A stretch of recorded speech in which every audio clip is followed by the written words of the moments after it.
ሰላም ጤና ይስጥልኝ። ውድና ተከበራችሁ የህናን ሚዲያ ቤተሰቦች እንዴት ናቸው? ከ15 ቀን በኋላ በድጋሜ ከቲሞ ላይ ቃዝዤ በምታዩት መልኩ ገና አሁን መጥቶልኛል። አልከፈትኩም። በነገራችን ላይ ድሪቨሪ በቢንፌ ስትከፍሉ ያቆይባቸዋል እና ካሽ ሲሆን ደግሞ ቶሎ ነው እቃው የሚያመጡትና ለምን እንደሆነ ሊገባኝ አልቻለም። ያው ለድሪቨሪ የምትከፍሉት በዚህ አገር ወደ 2 ብር ከ25 ሳንቲም ነው። ያ ማለት እንግዲህ ወደ ኢትዮጵያ ስመነዘር አንዷን ብር በ410 አባዙት ማለት ነው። ይሄ እቃ ደግሞ እንግዲህ 20 ብር የፈጀ እቃ ነው። 20 ብር ማለት በኢትዮጵያ ስመነዘር አንዷን ብር በ410 ብር አባዙ። ይሄን እቃ ስገዛ ምንዛሬ እንደዛ ነበር። ዛሬ እንግዲህ ለውጥ አለ ማለት ነው። ምንዛሬ ቀንሷል እንደውም ከባለፈው። እዚህ እቃ ውስጥ እንግዲህ 5 ስኒከር ጫማዎች እንዲሁም ደግሞ ሌሎች እቃዎችም አሉ። እኔ ግን ደነገጥኩኝ ገና ሳይ። እስቲ እዩት እናንተ ኮሜንት ላይ ተሰማችሁን እባካችሁን አስቀምጡልኝ። እዚህ ካርቶን ውስጥ አሁን 5 ስኒከር ያለ ይመስላል። ስኒከር ጫማዎች ያሉ ይመስላሉ። እስቲ እዩት ካርቶኑን የታሸገበትን ማለት ነው። በጣም ደንግጫለሁ። ከፍቼ ራሱን ለማየት ፈርቻለሁኝ። አንድ ጊዜም እንደዚህ ከቲሞ ላይ ቃዝዤ ያልጠበቅኩት እቃ መጥቶልኛል። ለዛውም በጣም በውድ ዋጋ በጣም ተናድጄ ነበር ያንና አሁን መክፈት እንኳን ፈርቻለሁኝ። እስከ ቪዲዮ ፍጻሜ ድረስ ከኔ ጋር ሆኖ ህናን ሚዲያ ሰብስክራይብ እንዲሁም ደግሞ ላይክ እና ሼር በማድረግ ከኔ ጋር እንድትሆኑ ጋብዛችኋለሁ። ከፍተን ምን እንደምመስል አብረን እናያለን። መጨረሻ ላይ ደግሞ በፎቶ ላይ ነው አይቼ የገዛሁት። ፎቶ ላይ ምን ይመስላል፣ ስከፈት ደግሞ ምን ይመስላል፣ እናንተ የተሰማችሁን መጨረሻ ላይ ኮሜንት ላይ አስቀምጡልኝ ከኔ ጋር። ቅድም ሳይከፈት እያየ ነው እቃ ስከፈት ይህን ይመስላል። ገና አሁን መክፈቴ ነው። አያችሁ የተከፈተውን ወረቀቱ እንኳን አላነሳውም። እነዚህን እንግዲህ መልሼ አሽግበታለሁ። ያኛውን ግን እንጥላለን ማለት ነው። ቅድም ካርቶን ውስጥ እያለ በጣም ፈርቼ ነበረ። ካርቶኑ በጣም ትንሽ ነው እና እንዴት አድርጎ ነው 5 ጫማ እየያዘላቸው ብዬ ፈርቼ ነበር።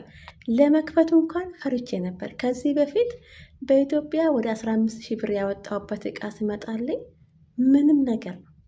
ፎቶ ላይ አይቼ ነው ያዘዝኩት፣ ግን ምንም አንድ እንኳን የማይረባ ነበር የመጣልኝና በተለይ ደግሞ ቲሞ ላይ ስልክ የምትገዙ ልጆች ካላችሁ፣ የፀጉር ማበጠራ መተኮሻ የምትገዙ ካላችሁ የትኛውንም እቃ ይሄ ምንድነው እሱ የፀጉር ማለስለሻ ወይም መተኮሻ ማድረቂያ እንዲሁም ደግሞ ላፕቶፕ ምናምን ከፈለጋችሁ ከቲሞ እንዳትገዙ።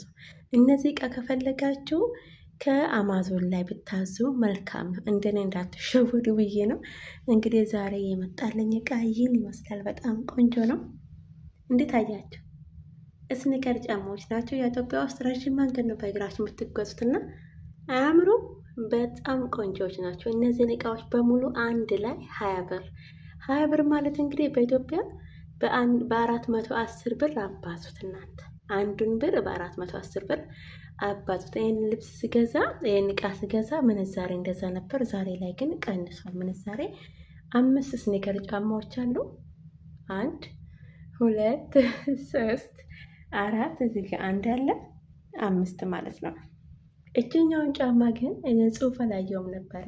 ጽሑፍ አሉ ነገር አልወድም። ልብስም ላይ ጽሑፍ አሉ ነገር አልወድም እና እዚህ ጋር ግን ሳላይ ሆኖ የገዛሁት ከፊት ብቻ ነበር ያየሁት። ግን ቆንጆዬ ጫማ ናት ትሁን።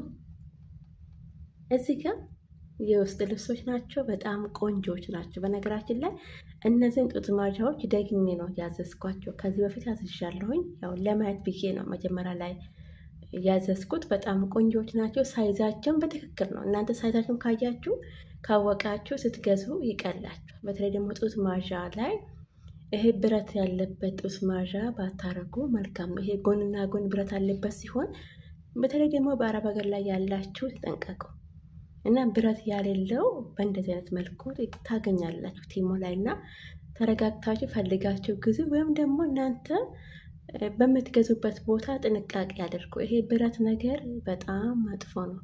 ቀኑን ሙሉ ነው አድርጋችሁ የምትሉት እና ትንሽ አስቸጋሪ ነው። ያው አገራችሁ ላይ ስትሆኑ ያው ያለ ጡት ማዣ መንቀሳቀስ ይቻላል። እዚህ ሀገር ግን ያው አይቻልም ማለት ነው እና ጥንቃቄ አድርጉ ለማለት ያክል ነው። እንዴት አያችሁ? እስቲ ኮሜንት ላይ አስቀምጡልኝ። እናንተ ምን ተሰማችሁ? እስቲ ኮሜንት ላይ አስቀምጡልኝ። ቆንጆዎች ናቸው ወይስ አይደለም? እነዚህን ጫማዎች ፎቶ ላይ ነው እንግዲህ አይቼ የገዛሁት። እነዚህን ጫማዎች ሳይገዙ በፊት በፎቶ ምን ይመስላሉ እያንዳንዱን ጫማ ፎቶ ላይ አስቀምጥላችኋለሁ። እናንተ ከነዚህ ጫማዎች ፎቶ ላይ ካያችሁትና ተከፍቶ ስታዩ አንድ የሆነባችሁ ጫማ ካለ ኮመንት ላይ አስቀምጡልኝ።